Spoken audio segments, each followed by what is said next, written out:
Bonjour à toutes et à tous, bonjour Franny Andrien, bienvenue dans notre émission MDR, Média du Rire, une émission réalisée par les étudiants en journalisme de Liège. Et oui, bonjour Nora. Aujourd'hui, nous allons aborder l'utilisation de l'humour dans le journalisme et aussi la façon dont les journalistes traitent l'actualité de façon donc humoristique. Et donc je me tourne vers notre premier invité du jour, Pierre Kroll, bonjour. Bonjour. Vous êtes dessinateur et caricaturiste, on peut notamment retrouver vos dessins dans Le Soir ou Moustique. Vous avez également de multiples facettes dans le métier, mais on y reviendra dans la suite de cette émission. Et enfin, André François est avec nous aujourd'hui. Vous êtes journaliste, vous êtes resté 41 ans à la RTBF. Faut quand même le faire. Vous êtes notamment un des réalisateurs de Striptease, émission culte sur laquelle vous avez travaillé durant la plupart de votre carrière à la RTBF. Alors bienvenue sur le plateau de la Grand Poste de Liège. Avec plaisir. Alors tous les deux, vous êtes bien différents, mais vous êtes réunis aujourd'hui sur ce plateau pour une seule et même raison, vous traitez l'actualité de façon humoristique. Donc dans le paysage médiatique, de nombreux journalistes traitent de l'humour politique. Je peux notamment citer David Castello-Lopez ou Charline Vanhoenacker. Oui, et en parlant de Charline Vanhoenacker, on s'est procuré son ouvrage Au vin de citoyen. Elle traite du journalisme. Elle parle du journalisme comme vraiment le reflet parlant de notre société. Il se pratique dans n'importe quelle situation. Et selon elle, le journalisme, c'est comme le coquelicot. Il pousse dans la boue et l'éclaire d'une petite touche vive. Est-ce que ça vous parle, vous, de visualiser l'humour comme une petite lumière dans un paysage médiatique qui est relativement sombre? Peut-être André François. Oui, relativement sombre. Oui. C'était quoi la question? Est-ce que vous visualisez l'humour? Vous êtes d'accord avec elle sur le fait de dire que l'humour est une petite lumière dans un paysage médiatique qui est actuellement un peu sombre? Je pense que c'est la politesse du désespoir. Vous savez, on nous fait un sale coup quand même, nous les êtres humains. On n'a rien demandé, on passe sa vie, on commence à y prendre goût, j'espère parfois, les grands bonheurs, etc. Puis à un moment donné, sans que vous ayez rien décidé, on vous dit, bon ben ça va, voilà la porte de sortie. Il faut bien inventer quelque chose pour essayer que ça soit un peu plus supportable. Je pense que l'humour, ça sert à ça. Je revoyais la semaine dernière, Pierre connaît ça, tu connais, une photo incroyable du gars qui a inventé le smiley. Tu vois ça? En 1963, il y a un Américain qui s'appelle, j'espère ne pas dire de bêtises, Harvey Dole, et qui a une tête à côté de laquelle Harry Dean Stanton dans Paris, Texas, a l'air d'un joyeux drille. Tu vois, et il est là, et il n'y a pas plus belle définition de l'humour que ça. André François, je vais vous couper. Je vais vraiment vous demander de vous parler vraiment devant le micro, parce qu'on ne vous entend pas. Okay. Pardon de vous couper. Il faut tout recommencer. Non, bien sûr que non. Pas du tout. Je vais faire un peu le récap de la suite de l'émission. Merci beaucoup pour votre réponse. On va pouvoir embrayer et parler de ça pendant toute l'émission. On va commencer avec Mathilde qui nous a rejoint sur le plateau. Bonjour. Elle va retracer un peu l'historique de l'humour politique. Et ensuite, on aura Clément qui va s'essayer à la chronique humoristique. On verra comment il va s'en sortir. Et pour terminer, on aura Nicolas qui va dresser un portrait chinois de nos invités pour peut-être essayer de mieux apprendre à les connaître. C'est ça. Donc un joli programme en perspective. Donc nombreux sont ceux qui utilisent l'humour, la satire ou encore l'ironie pour relayer l'information. Mais avant de rentrer dans le vif du sujet, il est temps de passer à Mathilde qui nous fait une brève histoire de l'humour politique dans les médias.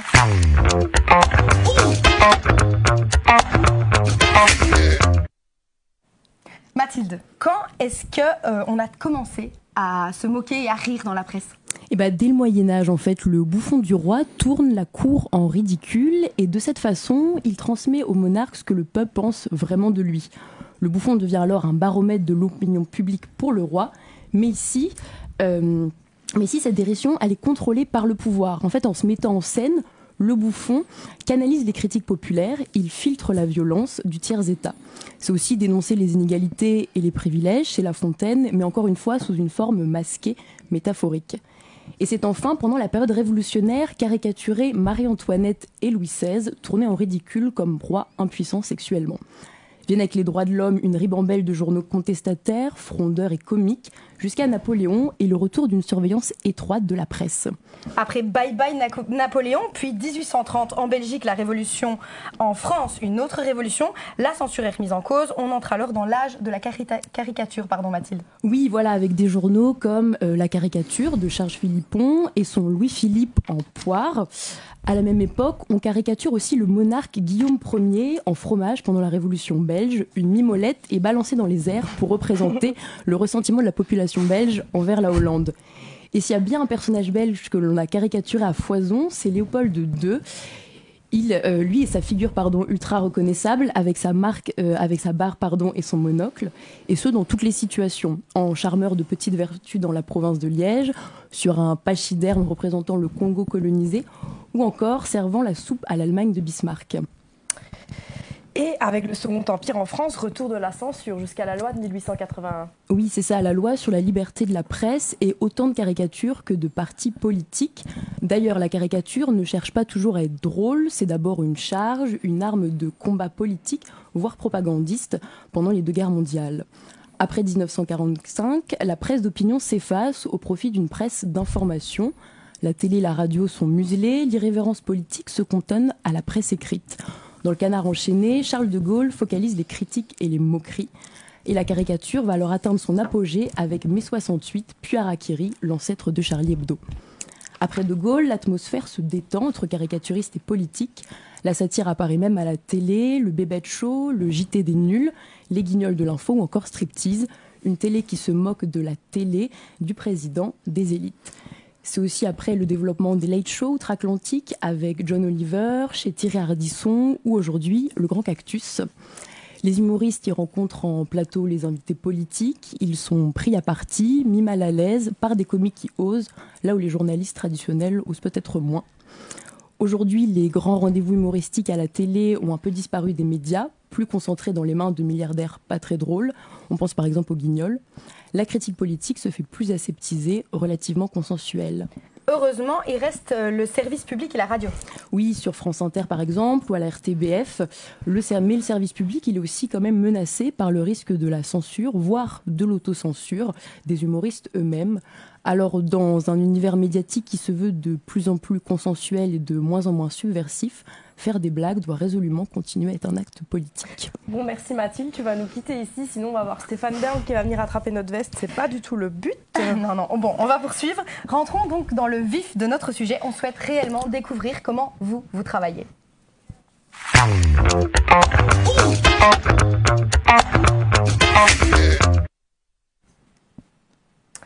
Pierre Kroll, on a repris votre caricature du 29 mars, elle va s'afficher normalement juste ici, où vous traitez du décret paysage. Et en fait, on aimerait savoir comment vous vous y prenez pour arriver à un tel résultat. Quelles sont vos inspirations? Qu'est-ce qui vous passe par la tête?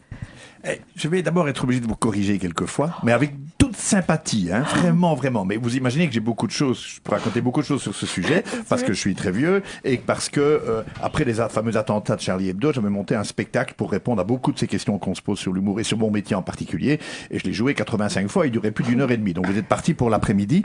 Mais non, mais comme on est quand même à l'UNIF, je dois faire des tout petits correctifs. Alors, qui est pas grave du tout, je ne dessine plus pour Télémoustique depuis quelques années, mais pour Ciné Télérevue. C'est quoi? C'est exactement comme un joueur du Standard qui s'est fait acheter par Anderlecht. Voilà, je préfère Télémoustique, mais on m'a payé plus cher à Ciné Télérevue. Voilà, comme ça c'est dit. Magnifique. Alors, sur les bouffons, on peut faire une conférence entière. Ce n'est pas faux ce qu'a dit Mathilde, mais ce n'est pas complet tout à fait. Parce que les bouffons, c'est une histoire vraiment intéressante. Au tout début, c'était de pauvres gens handicapés, hein, qui faisaient rire le roi parce qu'ils se traînaient derrière comme ça. Bon, ça a évolué beaucoup. Et c'est vrai qu'on retient beaucoup leur rôle, leur liberté de se moquer un peu de la cour et de dire au roi des choses que le peuple ne pourrait pas dire. Mais ça joue dans les deux sens. Et je le dis parce que je me suis beaucoup penché sur cette question, vu que le dessinateur de presse est assez proche du fou du roi, et en particulier Pierre Kroll, si je peux le nommer, parce que moi j'ai dessiné tout le règne du roi Albert II.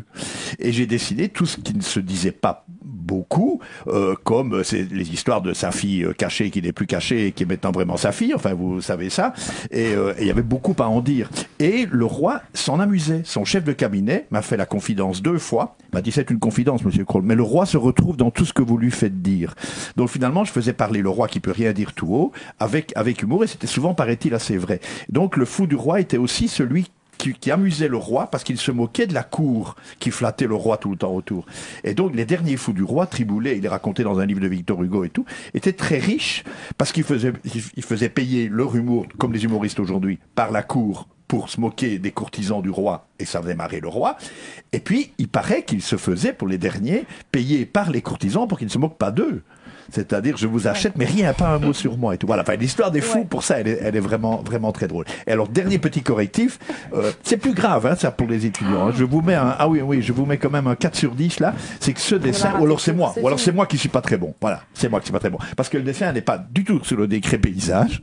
C'est vrai qu'il est tout récent, mais non, il est sur le droit de vote et obligation de vote aux élections européennes. Finalement, on aurait dû demander à Stéphane Bern de venir faire une intervention, je pense, sur le plateau. Bah oui, mais je fais un peu prof, je vais demander, puisque Marc Vanès n'est plus votre prof, voilà. Il y a quelqu'un pour le remplacer. Donc voilà, maintenant je peux vous l'expliquer, j'étais étonné, c'est rare de faire un dessin aussi long, mais il y a un petit feuilleton qu'il faut raconter, c'est donc, en 2 mots, je ne sais pas d'où vient cette demande, est-ce qu'elle vient de jeunes eux-mêmes, je ne sais pas et tout, de pouvoir voter aux européennes. Dans certains pays, ça se fait à 16 ans. Dans certains pays, ça se fait, donc la Belgique s'est dit pourquoi pas, voilà. Et puis, on décide qu'ils pourront voter à partir de 16 ans s'ils veulent.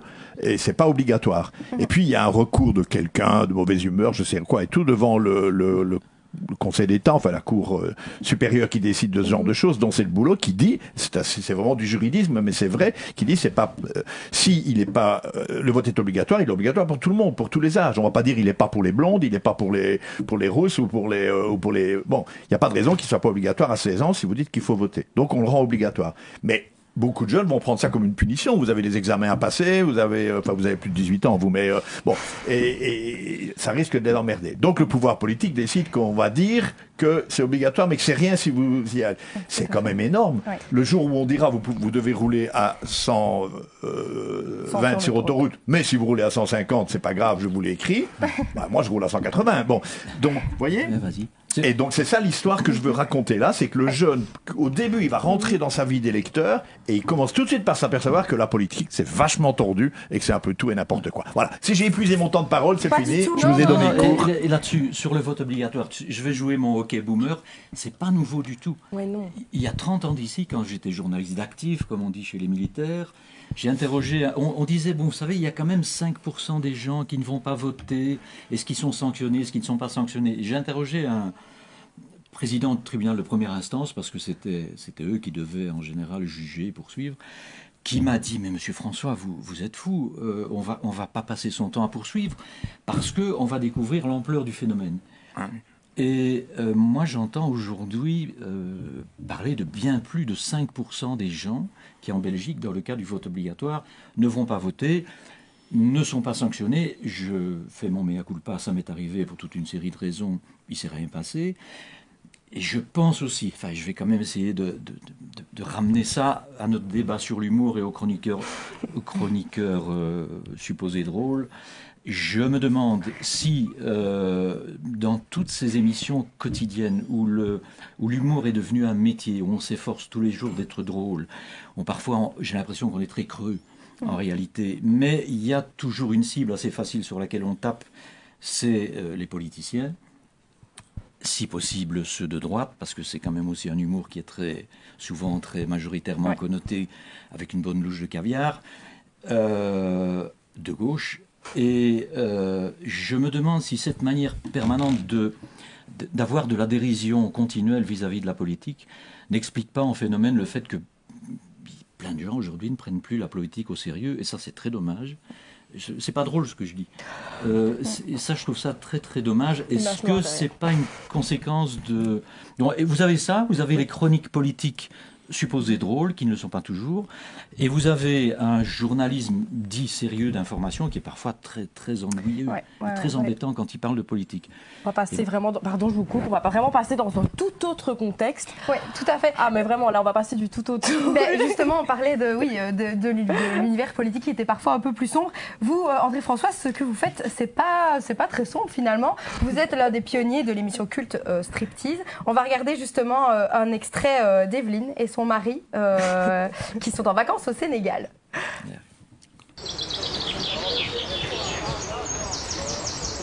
Ça bloque. Evelyne, un modèle d'énergie, d'audace, de dépassement de soi, mène avec son mari Michel la vie trépidante des vrais entrepreneurs. Et voilà. Voilà, tu es prêt aussi? Je suis prêt. Mais c'est l'Afrique qu'elle aime, Evelyne. Et si elle y possède un joli pied-à-terre, c'est d'abord pour se nourrir de l'indépassable optimisme des gens qui n'ont rien. Maintenant, tu donnes 4 000 pour ça. Oh non, non, Donc, jamais. tu payes combien? Jamais. Ça, c'est pour les touristes. Ouais. C'est même pour les Américains. Et comme bien sûr elle n'est pas une touriste, elle ne fait pas que du shopping et s'emploie aussi à aider un orphelinat. De l'adrénaline, des solutions de ventoline, des petits bavoirs aussi. Ça, c'est tout. Oui. Mes petits bavoirs. Au fait, Petit d'avoir. Le Sénégal est un pays pauvre, où l'aide d'Evelyne prend toute sa mesure. Elle a déjà récolté 20 lits d'hôpitaux et du matériel médical. L'ennui, c'est que tout n'est pas arrivé à destination. Un certain monsieur Dramé d'un ministère X a attrapé les ordinateurs. Un autre qui s'occupe du matériel pour les handicapés a pris la camionnette. Il faudrait presque et être là au moment de la on ne sait pas où ils réception. sont. En fait, il faudrait être là au moment de la mais tu as des réception. problèmes de douane à ce moment-là. Oui, je sais. Et quel peuple splendide! Bon, André François, on n'a peut-être pas choisi l'extrait le plus explicatif. C'est un sujet français. Oui. Hein, et, parfois, il y a des nuances et des différences Oui, entre c'est ce qu'on ça. a fait en Belgique et ce qu'on a fait en France, parce Oui. que les pays ne sont pas tout à fait les Ça, mêmes. on a pris un parce qu'il est quand même vachement connu, reine d'Afrique, et en plus, on peut pas quand même mettre toute l'émission. Sinon, on a Non, juste non, mis un non, extrait. bien Donc, sûr, on a- peut-être que vous pouvez me rappeler un peu le but de l'émission, parce qu'en fait, on a lu que c'était à visée documentaire. Peut-être expliquer vraiment le but de cette émission. Ah, on a toujours prétendu, et je continue à le prétendre 50 ans plus tard, ou 40 ans plus tard, pardon, que ce qu'on a voulu faire, c'est de l'information, que c'est du magazine d'information. On a toujours été dans les structures de la RTBF de l'information. On avait à la tête de la hiérarchie le directeur de l'information. C'est pas du tout une émission de divertissement, Striptease, dans notre vision à ceux qui l'ont mis sur pied. Alors au départ, c'était très simple. C'était de ne plus faire ce qu'on avait l'habitude de beaucoup faire. Nous, on n'arrêtait pas, à cette époque-là, Jean Libon, Marco Lamène chez moi, on n'arrêtait pas de rentrer nos valises de l'étranger, de remettre du linge propre, de repartir. C'était l'époque des, entre guillemets, grands reportages, c'est-à-dire ce qui vous menait loin, où il vous fallait 3 ou 4 jours pour trouver le bureau de poste, trouver la manière de téléphoner en studio à Bruxelles. On est dans les années 70. Pas, il y avait le wifi, là, à ce et moment-là, vous ou pas aviez 4 ou 5 jours pour faire votre reportage dans un pays dont vous ne connaissiez généralement ni le A, ni le B, ni le C. On a pas mal fait ça. Et à un moment, en 1980, on avait tous travaillé au magazine À Suivre, par exemple, qui était le magazine de grand reportage. Et en 1985, avec Marco Lamène chez Jean Libon, on s'est dit, on ne veut plus faire ça. On ne veut plus... et ça se fait encore aujourd'hui malheureusement, de ce reportage et de ce documentaire où les images sont des images prétextes, où le son est complètement écrabouillé par un commentaire de journaliste qui va de la première à la dernière ligne, commentaire qui soit dit la même chose que l'image dans le genre, j'ai vu ça, on voit ça tous les jours, regardez, monsieur traverse la rue, on voit le bonhomme traverser la rue, on nous prend un peu pour des demeurés, s'il faut nous l'expliquer. Ou bien, parfois, où le commentaire dit quasiment le contraire de l'image. Donc on s'est dit, faisons de l'information, rendons... On a dit, Striptease, c'est un peu de l'information cinématographique. C'est vrai qu'on a vraiment fait très attention de soigner l'image, de soigner le son, de considérer que c'était... Qu'est-ce que c'est que la télévision ? C'est du son plus de l'image. C'est souvent très oublié dans la manière dont on fait de la télévision aujourd'hui. Et pas de commentaires, non, pas de commentaires. Si possible, pas d'interview, ou en tout cas pas des interviews classiques linéaires où vous posez les questions, vous en tant que journaliste, dominateur, détenteur de la puissance de la question dans laquelle vous allez canaliser votre vis-à-vis, votre face-à-face.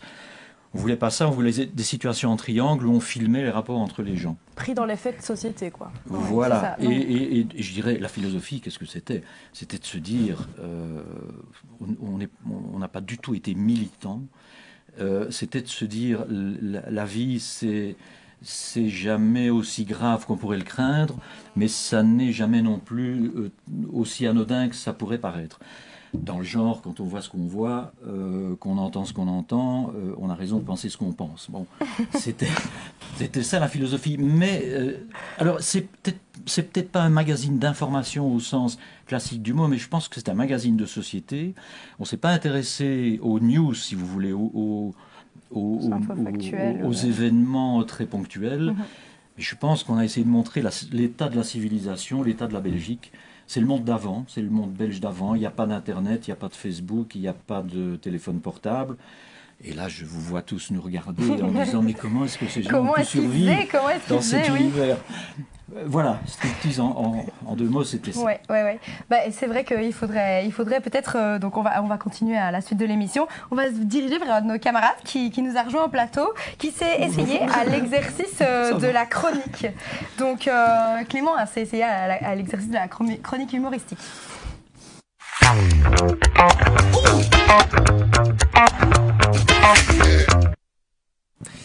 Eh bien, ça y est, c'est enfin le printemps. Le soleil est de retour petit à petit. Moi, personnellement, ça me fait un bien fou. Je vous jure, je suis tellement ému que j'ai carrément retenu la date à laquelle ça a commencé. C'était le 6 avril. Je m'en souviens comme si c'était hier. Le 6 avril, j'ai eu chaud. Et j'étais pas le seul. Je le sais parce que moi, quand j'ai chaud, je me rends au parc de la Boverie pour manger des chips et boire des bières avec mes amis. Et ce jour-là, quand je suis arrivé au parc, j'ai constaté que approximativement la moitié de la population liégeoise était elle aussi dans le parc pour profiter du soleil. Ça peut s'expliquer facilement puisque le parc de la Boverie est bien la seule pelouse publique dans cette ville où on peut se poser tranquillement sans se faire siffler par un dealer ou percer les tympans par un marteau-piqueur. Vous saluerez l'effort poétique. Le 6 avril, donc, il a fait chaud, très chaud, à vrai dire trop chaud même pour un 6 avril.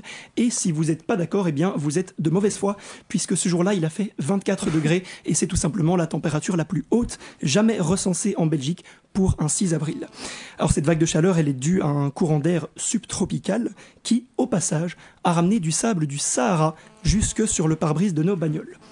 Il est censé avoir une image du sable du Sahara. Oh là là. Comme ceci, donc si c'était sale ce matin-là, c'était du sable. Alors, c'est pas la première fois que ça arrive, et apparemment ce ne sera pas la dernière non plus. Selon les scientifiques du service de surveillance de l'atmosphère Copernicus, ces nuages de sable risquent de devenir de plus en plus intenses et de plus en plus fréquents. Alors le seul souci avec ces nuages, c'est que potentiellement ils peuvent aussi provoquer des concentrations de particules fines dans l'air. En résumé, la bonne nouvelle, c'est qu'on va pouvoir squatter à la Boverie plus souvent, et la mauvaise, c'est qu'on va tous devenir asthmatiques. Cela dit, restons braves. Restons braves, l'asthme n'a jamais empêché qui que ce soit de s'allonger sur le gazon pour boire une bière. Cette histoire de nuages du Sahara, ça a apparemment aussi donné des idées à certains de nos élus. Les bruits de couloir racontent que Willy de Meyer aurait demandé si, en plus du sable, c'était possible de ramener aussi des chameaux afin d'assurer un transport public efficace en attendant le tram liégeois. Apparemment, Marc Tarabella a quelques contacts qui proposent ce genre de service. Affaire à suivre. Non, allez, j'avoue, taper sur le tram, c'est un peu facile. D'autant que pour une fois, tenez-vous bien, le tram a eu de l'avance par rapport au plan. Je vous promets que c'est vrai. Il a été vandalisé avant même d'être mis en service. Comptez donc 2 mois de délai supplémentaire, le temps de nettoyer tout ça. Et dans un monde où on ne peut plus compter sur les transports en commun pour nous amener à bon port, il y a 2 types de personnes. Ceux qui se plaignent, comme moi, et ceux qui trouvent des alternatives, comme cet homme qui a été aperçu debout sur une remorque sur l'A604, près de Seraing. Alors, Blablacar surchargé, hommage à Astérix aux Jeux Olympiques, pénurie de sangles liée à une nouvelle pandémie qui se profile. L'histoire ne le raconte pas, mais les médias qui ont traité l'affaire sont unanimes et formels. C'est dangereux. J'ai mal à mon journalisme, alors je vais m'arrêter. Écoute, merci Clément de nous avoir donné des frissons. Moi, dès que j'ai entendu parler du tram, ça me tend. J'imagine que tu as rencontré quelques difficultés durant l'écriture de ta chronique. Alors effectivement, c'est la première fois que je me prêtais au jeu de cet exercice, donc c'était pas spécialement évident. Déjà, pour commencer, faire le tri dans la formation, choisir ce que j'allais utiliser. Bon, ici, je me suis évidemment dirigé vers des choses plus légères parce que voilà, j'avais peut-être peur pour une première fois de m'aventurer dans des sujets un petit peu plus touchy, un peu plus délicats à gérer. Et alors aussi, je me suis posé la question de, voilà, est-ce que c'est problématique de faire dire quelque chose à une personnalité publique, chose qu'elle n'a jamais dit. Évidemment, je me posais la question en fait de cette ambiguïté des moments où c'est vraiment de l'humour, où c'est ironique, et les moments où je donne une information. Oui, tout à fait. Peut-être Pierre Kroll, vous qui êtes spécialiste aussi de la chronique, parce que vous en rédigez également pas mal, j'imagine que c'est des problèmes auxquels vous avez dû aussi faire face. Vous pouvez peut-être éclairer Clément sur la question. Oui. À un moment, j'ai cessé d'en faire parce qu'il y en avait partout. C'est un peu ce que disait André de l'humour. Parfois, on dit on peut plus rire de rien. Remarquez, vous aurez votre poste, il y a un chroniqueur dans n'importe quelle émission sur n'importe quoi. Ce que j'ai trouvé très très bien dans sa rubrique, c'est que ça illustre un des aspects, parce que l'humour, c'est beaucoup de choses. Mathilde parlait surtout de la satire politique, et c'était bien, je corrigeais juste les bouffons, mais la satire politique, ça c'est vraiment y aller à fond sur s'il y a une arme, etc. Ça a été dit. Ce que fait André, vous avez bien fait de l'inviter pour ça, c'était de l'info, il a dit, et du documentaire, qui n'est pas dénué d'humour. C'est-à-dire, on n'évite pas de l'humour qui apparaît, celui qu'on voit, on le laisse bien parce que c'est bien. Alors que dans d'autres journalistes vont se dire, ah non, ça c'est drôle, il faut que j'enlève. Ça, je peux pas montrer ce qui est un peu drôle. Et puis on parle d'humour politique, ceux qui savent jamais en faire, c'est les politiques. Et c'est pas toujours qu'ils manquent totalement d'humour, c'est que c'est trop dangereux pour eux, parce que ça va être mal compris. L'humour n'est pas compris de la même manière par tout le monde, n'est pas apprécié par tout le monde. Donc le politique, il fait bien attention de pas en faire. Quand Yves Le Terme dit qu'on n'est peut-être pas capable d'apprendre le néerlandais ou qu'il chante la Marseillaise, on n'a jamais très bien su si c'était de l'humour ou pas, mais il le fera plus jamais, hein. Il le fera plus jamais, voilà. Et donc, ce qui était bien dans je te tutoie, sans problème. Billet, c'est par corporatisme, c'est pas par auteur. Bon, mais c'est que c'est de l'info dans laquelle il y a de l'humour. À part les chameaux, tout le reste que tu dis est parfaitement vrai. Et ça, j'aime bien, je trouve, de parler de l'actualité avec de l'humour dedans. Alors, si moi j'ai rencontré des problèmes, c'était justement dans des émissions où il fallait faire de l'humour, comme le jeu des dictionnaires et tout. Donc là, j'allais beaucoup plus dans l'absurde, parce que je ne devais pas donner une vraie information. Mais sinon, c'est important qu'il y ait toujours un fond de vrai. Tu peux faire dire à quelque chose, je le fais dans mes dessins, je prête des paroles à des politiques qui n'ont pas eu, mais qui vont exactement dans le même sens ou qui renforcent ce que j'ai compris qu'ils ont vraiment voulu dire. Et c'est pour ça que je suis formidable et que tout le monde ne sait pas le faire. Mais c'est... non, c'est pour rire. Hein. Voilà. Oh, j'entends pas rire, c'est embêtant. Voilà, donc bravo, c'est bien. C'est bien. Mais l'humour a-t-il ses limites au niveau déontologique? Alors on a rencontré Alain Vassen, vice-président du Conseil de déontologie journalistique, qui va un peu nous éclairer sur la question. Une première chose très importante à préciser, c'est que la déontologie ne se préoccupe absolument pas de morale, d'opinion ou même de bon goût, ce qui met à l'aise éventuellement le ou les dessinateurs avant de faire leur travail. Pour autant, le dessinateur de presse, et il le revendique, est un journaliste. Il se doit donc de respecter les règles du code de déontologie. 28 articles, faciles à intégrer et absolument à respecter.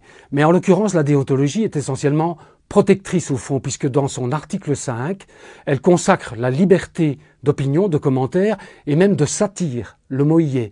Pour le dessinateur de presse, aucun souci, puisque la tradition du dessin de presse en Belgique fait que le dessinateur, d'office, est admis comme étant un pourvoyeur d'un regard, d'une opinion, donc d'un commentaire. Est-ce que ça veut dire qu'il est absous de toute référence à la déontologie? Évidemment non, il est journaliste, il doit faire attention. Je pointe quelques articles importants, même dans le cadre du dessin de presse. L'article 1, le respect, la recherche et le respect des faits, c'est-à-dire que pour un dessinateur, il peut forcer le trait, mais il doit se fier à un trait réel. L'article 28 qui interdit, mais là il ne fait que relayer la loi, tout appel à la discrimination, à la xénophobie ou au racisme. Il y a peut-être un article où le dessinateur de presse va être un peu plus à l'aise que le journaliste. C'est celui qui consacre le droit de réplique, c'est l'article 22, qui oblige un journaliste, lorsqu'il porte des accusations contre quelqu'un, accusations graves qui pourraient atteindre son honneur, son intégrité, le droit de réplique, c'est-à-dire le contact préalable avec cette personne, est absolument indispensable déontologiquement. Il faut soumettre l'attaque qu'on porte contre quelqu'un à cette personne et lui permettre éventuellement de répliquer. Et d'ailleurs, le dessinateur de presse, d'une certaine manière, par la nature même de son travail journalistique, semble chez nous un peu protégé, puisque dans la déontologie journalistique, depuis 14 ans d'existence et des centaines de plaintes examinées, je l'ai vérifié, pas une seule fois un dessin de presse n'a été attaqué, comme si, pour tout le monde, il était bien clair qu'on est là dans le domaine du commentaire, de l'opinion, de la satire, et ça, article 5, on peut. Merci à Alain Vassen pour cette petite capsule. Moi, j'ai quand même une question qui me travaille. Quand les journalistes exploitent l'actualité à travers l'humour, Pierre Kroll, est-ce que l'humour a bon dos? On peut tout dire au nom de l'humour? On peut tout dessiner? Oui et non. Vous pouvez tout dire, vous pouvez tout dessiner, mais pas sans risque, pas sans. Je trouve que c'est tout à fait normal qu'on se choque d'un de mes dessins, qu'on ne l'aime pas, qu'on le déteste, qu'on me déteste. Tout ça, dans l'exercice de mon travail, est autorisé à tout le monde.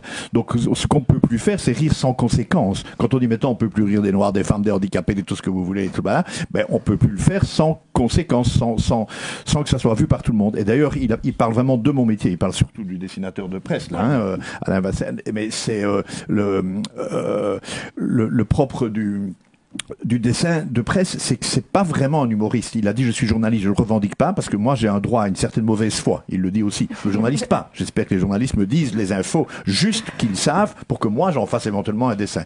Mon métier, je le dis très modestement, c'est d'abord un accusé de réception. Moi je dis j'ai appris ça ou j'ai lu ça et vous aussi. Alors parfois j'y ajoute voilà ce que j'en pense, ou bien c'est quand même marrant, c'est quand même absurde, ou c'est choquant, etc. C'est ça que j'ajoute.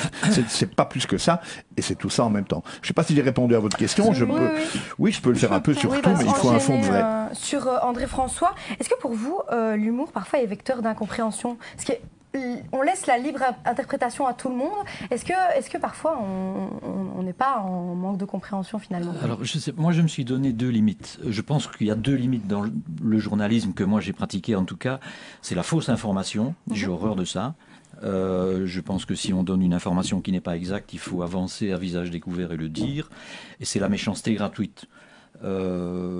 Entre les deux, allez-y pour décliner. Alors, oui, c'est vrai que quand je vous disais striptease, ça consistait à faire le contraire que de prendre le spectateur par la main pour lui dire voilà, vous devez penser comme ça.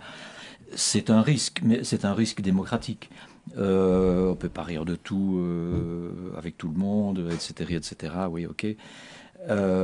Comment dirais-je? Moi, la limite, c'est la méchanceté gratuite. Il y en a parfois dans les chroniques, quotidiennes aujourd'hui qui brassent un peu le vide, qui sont longues. Je me suis interrogé, je me suis demandé, moi ça me fait pas beaucoup rire, ces capsules-là systématiques, quotidiennes, humoristiques. Et j'ai interrogé des amis en me disant, mais est-ce que c'est moi qui suis sinistre ou est-ce que je n'y comprends rien? Je me rends compte qu'il y a pas mal de gens qui disent, mais ces gens rient entre eux, en studio, et c'est pas sûr qu'il y ait dans le public des gens qui rient beaucoup parce que ça tourne en rond, tout le monde parle en même temps, c'est une cacophonie pas possible.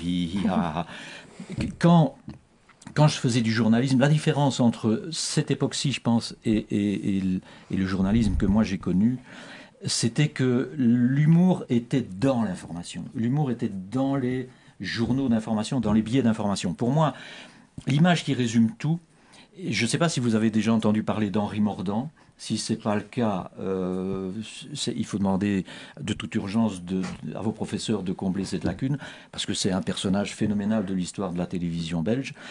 Alors, Henri Mordant avait en charge tous les lundis soirs une émission socio-économique en télévision. Dieu sait s'il y a quelque chose de difficile à illustrer en télévision que l'économie. Et un soir, vous avez un plan, l'émission commence, vous avez la mer du Nord. Ça dure pendant 5-6 secondes, on ne voit rien, il ne se passe rien. Puis vous voyez tout doucement une espèce de chapeau boule qui sort de l'eau, et puis il y a un visage en dessous, et puis il y a un mec avec un costume, genre costume de la City londonienne, avec flanelle et ligne verticale, très digne, comme ça, qui sort avec une mallette, qui s'approche de la caméra, et qui dit, eh bien voilà, mesdames, messieurs, si mes informations sont exactes, d'ici quelques années, on ne devrait plus être obligé de venir comme ça depuis l'Angleterre. C'est une émission sur le projet de tunnel qui est en construction en Angleterre. Ça, c'est formidable. C'est du Buster Keaton, c'est du Chaplin appliqué à l'information.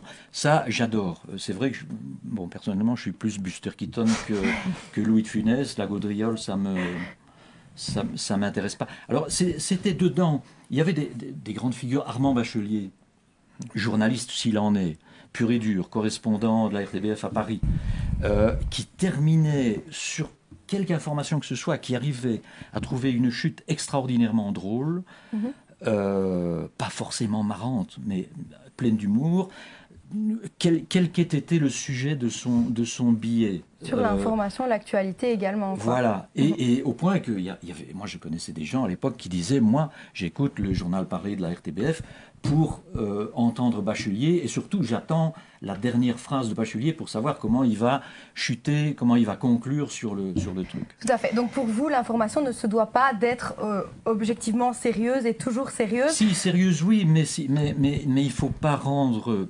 excusez-moi, emmerdant les choses qui ne le sont peut-être pas. Tout à fait. Il faut aller voir aussi où il y a de la tendresse, où il y a de l'humour, où il y a du deuxième degré. En Belgique, il y a tout le temps ça. À striptease, on s'est nourri de ça, on n'a pas de mérite.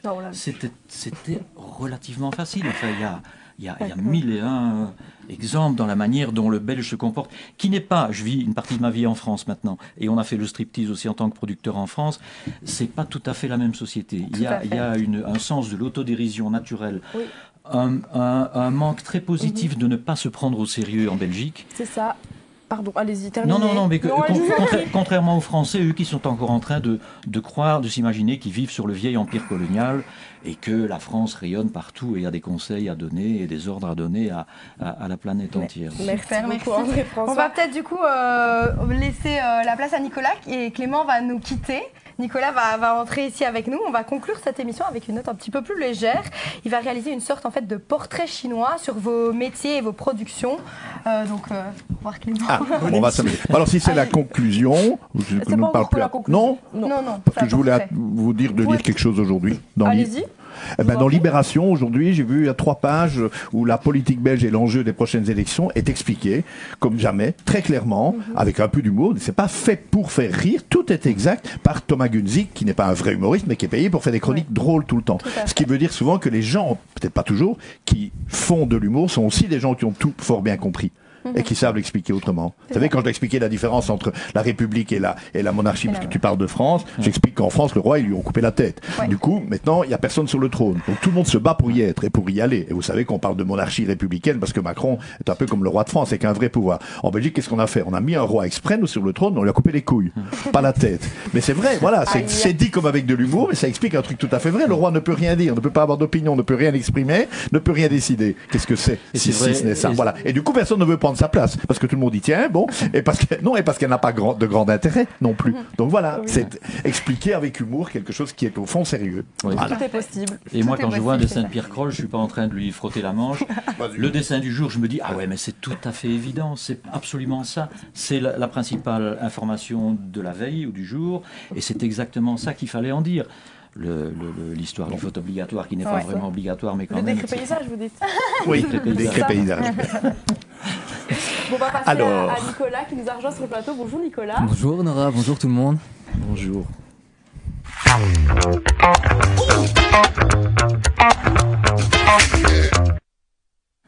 Vas-y, je te donne la parole. Tu peux, Mais donc, comme vous l'avez dit, c'est plutôt quelques questions inspirées d'un portrait chinois, mais évidemment axées sur vos spécificités journalistiques à tous les deux.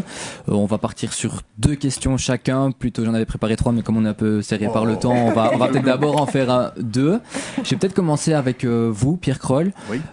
C'est un peu des questions miroirs pour commencer. Donc, si vous deviez vous auto-caricaturer, peut-être quel trait physique de vous est-ce que vous accentueriez et vis-à-vis de quel sujet est-ce que vous penseriez faire votre caricature? Je crois que je me ferai des lunettes, je crois que je me ferai moins de cheveux tous les ans, ça dépend quand vous voulez que je dessine, et un peu plus de kilos, voilà, bon, des trucs très cons comme ça, sinon je suis pas particulièrement laid, donc je serai assez indulgent dans la caricature. Et puis, je crois que je me moquerai de ce que je viens encore de faire maintenant, c'est-à-dire une espèce de faconde comme ça, nerveuse, un peu, ça part dans tous les sens ce que je raconte, et je parle trop vite, et voilà, je me moquerai de ça. Et donc ça peut être votre prochain défi, par exemple, qu'on vous lance pour une prochaine fois. Je déteste faire des caricatures. Là, je vous réponds poliment, mais je vous dirais, allez vous faire foutre si vous me demandez de le dessiner. Voilà. Super. Peut-être maintenant à vous, André-François, si vous deviez vous mettre à la place des personnes filmées dans l'émission Striptease, comment est-ce que vous réagiriez par rapport au produit final, finalement? Alors, sur moi, il y aurait 2000 sujets à faire, hein, à la manière striptease probablement. On est tous l'absurde de quelqu'un d'autre. Moi, si je devais répondre à la question de Pierre, si vous changiez quelque chose à votre physique, ce serait mon nez. Parce qu'il paraît que ma femme dit que j'attrape un gros nez. Ouais, c'est ma femme qui dit ça. Mais non, il y a pire. Mais par rapport à l'émission Striptease, vous ne vous sentiriez pas piégé finalement? Alors là, si on parle là-dessus, venez demain soir à la Maison de la Presse. J'en profite. Il y a 6 projections de 6 films que j'ai fait. On discutera notamment de ça parce qu'il faut des heures pour parler de ça. Il y a aucun piège. C'est long à expliquer. Il faut raconter des histoires de tournage. Comment vous abordez les gens. Vous savez, je les piège. Vous allez voir demain soir un sujet sur un couple de personnes âgées bruxelloises qui, c'est dans les années fin des années 80. À l'époque, il y a un grand engouement commercial pour tout ce qui est sécurité. On est en train de vendre des alarmes à tout le monde parce que tout le monde a la trouille, tout le monde panique, essentiellement les vieux. On fait un sujet là-dessus parce que ces gens achètent absolument tout pour la voiture, pour la maison, pour le truc, et c'est absurde parce qu'ils n'ont jamais été attaqués et ils ne le seront jamais. On a tourné le sujet. Je me souviens que le jour où on a terminé, c'était après 7 jours, le monsieur on a dit au monsieur, bon écoutez, nous demain on ne vient pas parce qu'on pense qu'on a bien terminé le sujet, s'il nous manque des choses on vous téléphonera. Et bon, les gens étaient complètement dépités en disant mais qu'est-ce qu'on va bien pouvoir faire demain, et depuis une semaine on est là, on vit des trucs. Et on n'était pas là pour ça, évidemment. Et 6 mois après, malheureusement, la dame est décédée. Une des premières choses que le monsieur a fait, c'est de nous téléphoner à nous, en disant « Monsieur François, je suis vraiment très peiné, je vous informe que mon épouse vient de mourir. » C'est à moi, parmi les 5 ou 10 premières personnes, qu'il décide de dire ça, à la télévision. Je pense que si on avait laissé un mauvais souvenir, à mon avis, ça se passe... Bon, j'en ai 65 d'histoires comme ça, parce qu'il se trouve que j'en ai fait 65 de films pour striptease, mais... Ça ira avec une, tu sais. Mais venez demain soir, Maison de la Presse, rue Haute-Souvenir à Liège. Et par rapport à l'émission, justement, l'émission Striptease n'existe plus, mais donc j'imagine que vous regardez toujours des émissions peut-être du même style qui existent encore, je ne sais pas, ou en tout cas, si vous étiez une émission actuelle qui varie comme ça entre finalement le journalisme et dans lequel on intègre de l'humour, laquelle serez-vous ? C'est très difficile pour moi de répondre à ça. Si j'étais Pierre, je répondrais, il n'y en a pas. Je ne veux pas faire le malin. C'est pas qu'on était mieux ou qu'on était moins bien, c'est qu'on était autre chose, différent. Ce type d'humour-là qui est, j'espère, mélangé de beaucoup de tendresse aussi, d'étonnement, de compassion. Moi, il y a des trucs qui sont produits dans les tournages. J'étais le premier à être complètement sidéré, être complètement étonné. On n'avait absolument pas du tout planifié ou scénarisé quoi que ce soit. Non, je vois pas trop. Je pense qu'on a été un ovni. Même à l'époque, c'était pas simple. Je voulais réagir par rapport à ce que disait Vassen, mais on a aussi beaucoup été attaqué par un certain nombre de collègues, dont je crois me souvenir que ce monsieur faisait partie, parce que on faisait pas vraiment de l'information. C'était pas sérieux de faire ça comme ça. On s'est fait étriper quand on a fait une émission. C'était pas striptease, mais c'était la suite qui s'appelle Bye Bye Belgium. Souvenez-vous. Ouais. Un cas d'école journalistique qu'on a longuement essayé d'expliquer. On s'est fait démolir même par l'association des journalistes professionnels. C'était pas simple non plus à l'époque. Je pense qu'on était un ovni. Je pense qu'on est resté un ovni. Et c'est pour ça qu'on parle aujourd'hui. Ça me fait toujours rire, émission occulte entre guillemets. Mais je pense que c'est pour ça qu'on peut faire des soirées comme demain, parce que ça reste quelque part tout à fait d'actualité et intéressant à décoder, à dénuder, si vous voulez, à déshabiller. Et peut-être vite terminer sur une dernière question, peut-être pour Pierre Kroll. Si vous vous lanciez aujourd'hui dans la caricature journalistique, donc en tant que néo-journaliste, est-ce que vous oseriez aborder les thèmes, certains thèmes qui sont plus touchy, plus polémiques, comme vous le faites dans l'état actuel, ou est-ce que vous vous sentiriez peut-être, un peu comme Clément finalement, qui tout à l'heure n'a peut-être pas osé aborder certains thèmes limités finalement par crainte qu'on s'attaque à vous d'une façon ou d'une autre? C'est une question plus compliquée qu'il n'y paraît parce qu'elle est tournée d'une manière curieuse. C'est bien. Je veux dire, en disant, si je devais reprendre à une autre époque, on mélange quelle époque, quoi. Si j'étais jeune aujourd'hui, ça veut dire ça, ou bien si l'époque était ce qu'elle est aujourd'hui quand j'étais jeune. C'est pas exactement la même chose. Si vous étiez jeune aujourd'hui, en 2024, avec peut-être aussi...